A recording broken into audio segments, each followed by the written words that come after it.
Hello everyone! Hello! Welcome na naman sa isang episode ng Dances Lab. At sa video na ito, meron tayong sasaguting isang assignment na ipinadala sa atin ng isa sa aming isa sa aming mga sponsors, no? Si Sir June. Okay, so sa assignment na ito, ang question is, find f over g of x using the two functions given per item. So, there will be a series of items na binigay niya sa akin, no? Tapos, ang instruction dun is, hahanapin yung operations on functions, particularly yung division. So, that's what we're going to do. So, magsimula na tayo sa unang item, ano? Saan yun? Yan. So, if you're given two functions, guys, suppose you have, saan ba yung, let me use my pen a bit. So, halimbawa, nasa yung ating, if we're given two functions,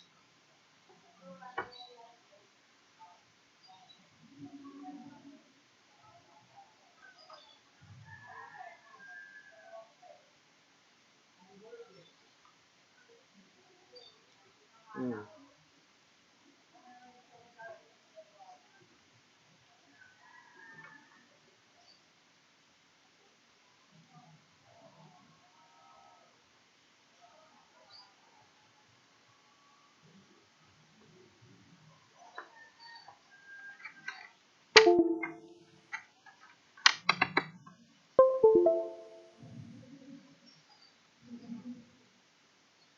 sorry for that technical difficulty, ano?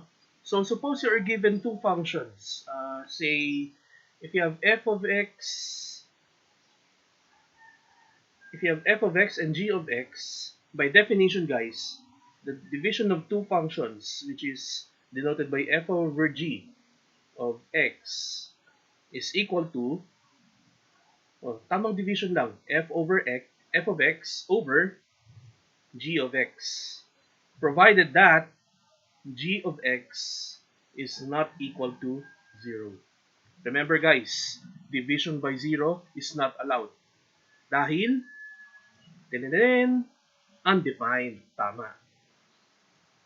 Okay, so, dito guys, ang gagawin natin sa bawat item, we will perform the division of the two functions, and then, aside from that, we're going to state the values of x, that the restricted values, those values of x that will make your denominator 0. Bakit sila tinawag na restricted values? Kasi, bawal nga sila. As the name implies, no, bawal silang i-substitute sa given function, sa resulting function, because when we substitute those values of x, the denominator will become, they will become 0. And remember, division by 0 is undefined. So, let's begin. So, in this item, the first two functions are f of x equals 3x plus 2 and g of x is equal to x minus 4. So, by definition, so f over g of x equals f of x over g of x. And by substitution, guys, no, this is your f of x, which is equal to 3x plus 2. You replace f of x with 3x plus 2. Similarly, you will replace g of x with what? With x minus 4. So, what is the value of x that will make your denominator 0? So, you're going to look at the denominator. So, solve mo yung equation na to. X minus 4 equals 0. So, x equals 4. So, provided x is not equal to 4. So, sa example na ito, guys, 4 is the restricted value. Bakit? Dahil kapag nag-substitute ka ng 4 sa iyong x, your denominator will become 0. At paulit-ulit tayo, division by 0 is undefined. Kaya ang fractions, hindi rin pwedeng maging 0 ang kanilang denominator. Sana nagigets natin, no? Move na tayo sa next item, which is, ayan, 2x plus 4, that's your f of x, and then g of x equals 8 plus 4x. So, by definition again, f over g of x, ayusin ko lang yan, ganyan dapat, no? X equals, what's this? Your f of x is 2x plus 4 over 8 plus 4x. Take note, guys. Since we're dealing with fractions, we're dealing with divisions, kailangan you have to make sure, guys, that not only do you have the restricted values, you will also have to make sure that your final answer is in lowest terms. Pwede ba nating lowest term dito? Yes. Bakit? You can actually factor out common monomial factors in both numerator and denominator. As you can see now, in the numerator, 2x plus 4, you can factor out what? You can factor out a 2, leaving us with what? X plus 2. 2x divided by 2 is x. 4 divided by 2 is 2. Similarly, in the denominator, you can factor out 4. That will be 2 plus x. Oh, and remember, guys, addition is commutative. So, you can actually factor out further. You can actually write x plus 2, copy that. The 2 plus x, you can also rewrite it as x plus 2. Interchanging the addends does not change the sum. So, pwede natin gawin yan. Now that there are factors in both numerator and denominator, we can cancel that out. So, and then you can cancel out further. 2/4, you can reduce to lowest terms, that will be half. So, ultimately, this is equal to 1/2. Oh, provided that x is not equal to, you can actually go back to the denominator here. 8 plus 4x equals 0. Bakit ba natin in-equate to 0 yung denominator? Because we're looking for restricted values. So 4x equals negative 8. And then divide both sides by 4, x equals negative 2. So provided that x is not equal to negative 2. Yes sir, paano yan? Wala ka naman ng variable dito sa final answer mo. Ang quotient mo na nga is 1/2. Yun na nga, guys. Minimake sure lang natin, kahit nag-cancel tayo ng factors, minimake sure natin na yung factor na kinancel natin, yung x plus 2 dito, ay hindi pa rin 0. Kasi namamalagi, ang denominator natin, kay factor yan, hindi dapat maging 0. Okay, that's why we're still stating here the restricted value, which in this case is negative 2. Bakit? Kasi nga, doon sa original expression na nakuha natin, yung 2x plus 4 over 8 plus 4x, kapag pinalitan natin ng negative 2 yung x, magiging 0 ang denominator natin. How are we sure? Let's substitute. 8 plus 4. So 8 plus 4 times negative 2. This will be equal to what? 8. 4 times negative 2 is negative 8. So 8 minus 8, magiging 0. O remember, ulit-ulit tayo. Denominator ay 0, hindi pwede. Division by 0, hindi pwede. Undefined. Sana nagigets natin. Item 3 tayo. 3x minus 1, and then g of x is x plus 1. So, you can do it similarly. I think you should be getting the hang of it by now. F over g of x is equal to 3x minus 1 over x plus 1. Now, can we still reduce this to lowest term? Actually, no. You cannot. You can no longer factor the numerator. You can no longer factor the denominator. So we stop at here. But we can still get the restricted value. So how's that? X plus 1, that's your denominator, you set it equal to 0. X equals negative 1.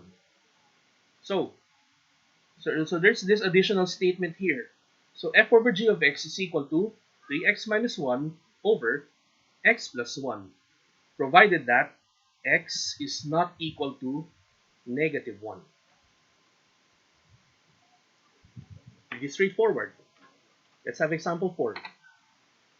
So f of x is equal to 25x minus 10x squared, and g of x equals negative 15x cubed minus 5x. So, how do you go about this? Ganun pa rin naman. Medyo lumaki lang yung expressions natin. Ano? So, f over g. So, this is a quotient, guys. A quotient of two functions. Kung paanong yung numbers na gagawa natin ng division, functions, pwede rin natin gawan ng division. So, ito na nga. F over g of x is equal to what? 25x x minus 10x squared over negative 15x cubed minus 5x. Okay. Can we factor both numerator and denominator? Yes, we can do that.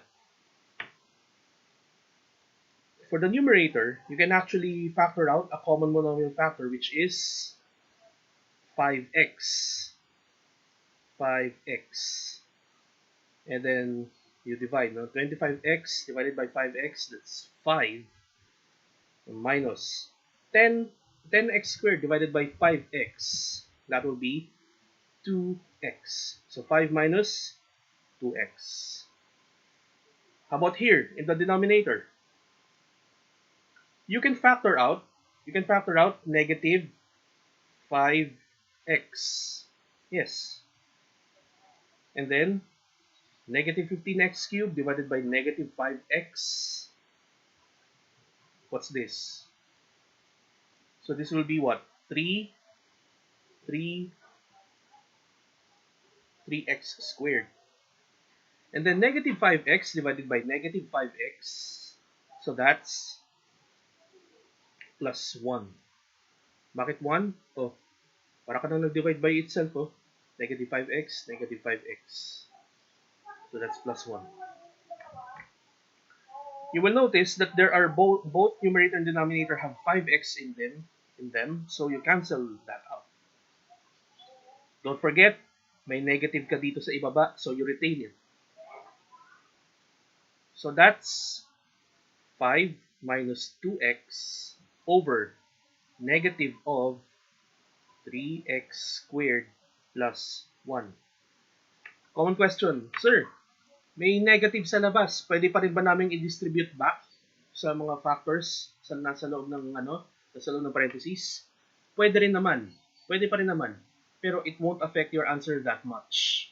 Habang magkakaroon ka lang ng extra step, pero it will basically mean the same thing kahit na iniwan mo lang sa labas yung negative. So you can leave your answer at that. Now, as for the restricted values, you can compute this way. Negative of 3x squared plus 1 equals 0. Okay. Negative 3x squared minus 1 equals 0. Negative 3x squared equals 1. X squared, divide both sides by negative 3 equals negative 1/3. Okay, this is a quadratic equation, no? An incomplete quadratic equation. You will notice it involves the variable, which is x, being squared tapos ang katumbas niya on the other side is a negative number. And remember, the square root of a negative number is undefined. So, ibig sabihin, kahit humanap tayo ng kahit isolve natin tong quadratic equation na ito using quadratic formula, no? Hindi ka makakakuha ng real values of x na ang magiging square root niya ay negative 1/3. So, therefore, this expression has no restricted values. Oo. Kahit anong value ng x, pwede mong i-substitute dito nang hindi ka nangangamba na baka yung denominator mo magiging 0. So, yun. I repeat. Palibhasa, yung x squared natin dito is equal to a negative number. We cannot solve the quadratic equation in finding the restricted value. So, yung resulting expression na ito, yung 5 minus 2x over negative of 3x squared plus 1, it is true for all values of x. I repeat, hindi ka mangangambang mag-sub ng kahit anong value of x na, mangangamba kang, baka maging 0 yung denominator. Wala nun. Okay, so, next na tayo. And I think this is the last example na. Ayan. F of x equals 3x minus 15, and then g of x equals negative 6x plus 12. So how do you go about this? Ganun pa rin. F over g of x is equal to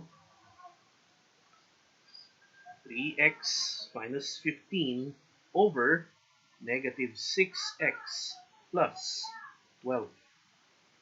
Can you factor out something? Yes, we can. 3x minus 15, you can factor out what? You can factor out 3. And then leaving you with x minus 5.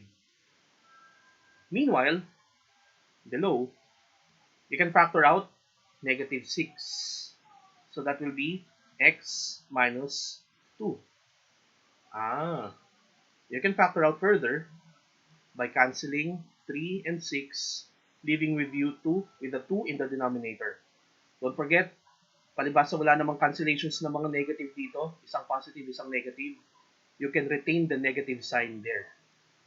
So, your final answer here is x minus 5 over negative 2 x minus 2. Question, Sir, pwede pa rin ba namin i-multiply back i-distribute back yung negative 2 para maging negative 2x plus 4 yung denominator? Pwede rin. Pwede pa rin naman. Pero yun nga, as I said, magiging extra step lang siya. You mean the same thing, pero ni-restate mo lang. So, you can leave your answer this way. Now, as for the restricted value, you can, what? You can set the denominator equal to 0. So, that's negative 2 times x minus 2 equals 0. So, that's negative 2x plus 4 equals 0. Negative 2x equals negative 4. And then divide both sides by negative 2. That leaves you x equals 2. Negative 2 divided by negative 2 is 1, kaya 1x. Negative 4 divided by negative 2 is positive 2. So, you have the restriction here, guys. Provided that x is not equal to 2. Restricted value si 2. So, ibig sabihin, hindi mo pwedeng gamitin si 2 as a value of x in this expression. Dahil, kapag sinubstitute mo si negative 2, your denominator will become 0. And let me repeat, and let me emphasize further, division by 0 is undefined. So, denominators of 0 are not allowed as well. Okay, sana may napulot kayo sa ating maikling episode ngayong araw. Okay, take care everyone and always stay safe. Goodbye!